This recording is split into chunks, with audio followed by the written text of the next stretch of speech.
the hidden curriculum to empower Black youth that became the backbone of Sesame Street. In 1968, a group of producers gathered with researchers, child psychologists, and psychiatrists to discuss their idea for an educational children's television program marketed specifically for Black children from inner cities. They did a series of seminars basically talking about the different ways that television could be used to educate children.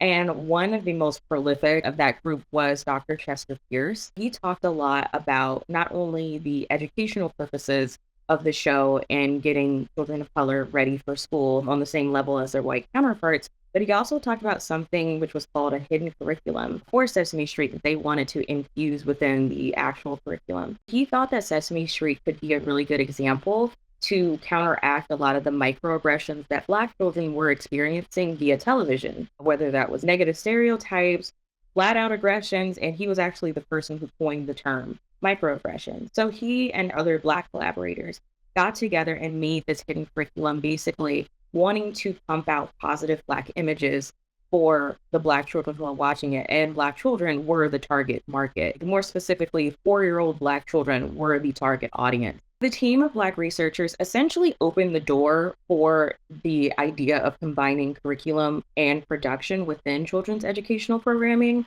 In the 1960s, television was still relatively new, like it was probably in its second or third decade at this point, and television programming for kids was essentially in the group of like only marketing and selling to kids. So the idea of educating them was still relatively new. This team of people really came together and showed that, hey, you can educate kids and have it for an intended audience and show all of these positive representations of various minority groups. It's not just white children who can be educated via television, but all children can be educated via television. Pierce would go on to become a national advisor for the Children's Television Workshop, which later became Sesame Street Workshop. He worked closely with the show's creators to make inclusive, impactful television for kids.